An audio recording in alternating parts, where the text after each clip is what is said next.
Hey y'all, I'm Kori Ashton and welcome to another WordPress Wednesday. We're going to be continuing our series on the Divi Builder, and today we're going to be looking how to add in animation or actually set auto rotation to the slider module. This already lives inside of Divi, but if you didn't know to look where I'm about to show you, you might not even know it's possible. So please be sure to click like and subscribe and come back every single week. I'm right here helping you improve your online marketing inside the world of WordPress. Let's get to the tutorial.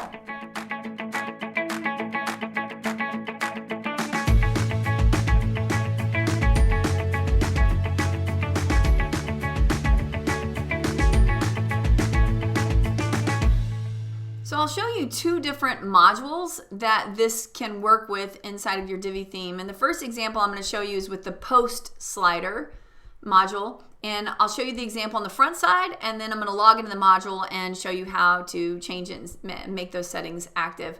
So right here I've got the example of a post slider module, and you have to manually hover over it and then click to scroll through it, right? Which is a nice user experience still. It's very smooth animation, so it's a really cool user experience in that sense. And you've got these little visual aids here to let people know that there might be additional content sitting here, so that's kind of cool. But what if you wanted that to auto-rotate through? This could be used for all sorts of different ways inside of your website. You can just get creative with how you're going to use this. So let me show you how to set that to automatically rotate. I went ahead and logged into my Divi site. Now I am in the visual editor mode, right? So here's my module here. I'm going to click on that gear, open that up. Again, see up here at the top, it says post slider. That's the module I'm using. And I've got it set to 4 different posts, right? And you can choose the categories if you wanted to, all that kind of goodness. You've got a lot of settings here. The one you want to look for, though, to set this to auto rotate is in the design tab. Scroll down to the bottom and go into animation. Now normally this has to deal with like a slide in really cool kind of lazy load effect, how the content appears on the page.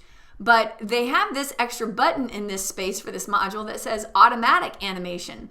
So if I click on, you can set the different speed, right, in milliseconds. You can set the different speed there. By default, I typically use it on what they suggest. But you can already see it starting to rotate, y'all. You see it behind my screen here? It's already rotating through, right? And continue the automation even on hover. So if somebody did come over here and hover on it, it's not going to recognize the cursor. It's going to continue to animate and rotate through. Best practices is to have it pause if somebody does hover over it, right? Because they're interested in reading what's there. Their eyes are focused there, their cursor is there. So I would leave that to off personally, depending upon how you feel about what that call to action might be in that space. Click the check mark, and of course you're gonna come down to the bottom, open up that little menu, click save, and now that is live to the world, right? Really cool user experience rotating through your different posts. But what about the slider module? So let's go ahead and have some fun here. I'm going to add in, just as an example here, another module. Let's open this up. And of course, we're looking for the slider module, right? You've got 3 different slider options. You've got the post slider. That's the example I was just showing you. You have the slider option, and then you have a video slider. For this, I'm going to choose the slider option. Let's open that up. And here, you can add different things. You can add a background image or a video, right? You can add different things into this, which makes it really, really cool and fun, interesting, different, right? If you wanted to add some of your favorite people in there, let's add in their awesome faces.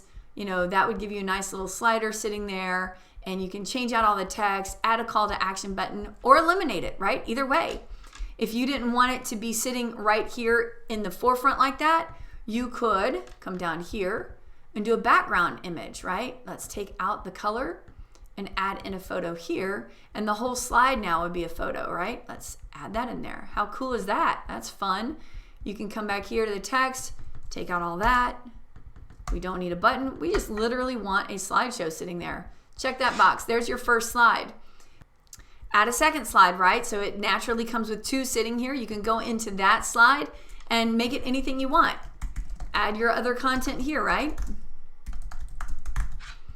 You can mix and match media inside of here. Really, really cool. Just something totally different. But if you wanted this to auto rotate through, you know, I'm going to duplicate, actually, let's go back here for a second. I'm going to duplicate this second slide, and I'm going to change the background image so that y'all can see the rotation happen. Let's do this. All right, cool, cool, cool. Check that box. Awesome. Love it. Love it. Okay, so it's just going to sit there for a second. It's not going to auto rotate through. You will have to manually come here as a user and click to rotate through that little slideshow. Unless, let's click that gear icon, unless you go into the design mode, right? On the module itself, go into the design mode, scroll down to animation, and check that on, right? Isn't that fun? And now it will rotate through your different mix of media, whatever you wanted to put in there. You know, we've got 2 pictures and a text box in there. So really cool, really fun, all auto-rotating through. All right, y'all, so remember that whenever you're using a module like this, and if you're adding in these large images, it's really gonna weigh down your website. So please be cautious when adding in multiple images in this space. I also want you to consider the fact that a lot of users don't stick around for slide 2, 3, 4, 5. So limiting it to around 3 slides in there is probably best practice, and be certain that those images are optimized so everything loads quickly.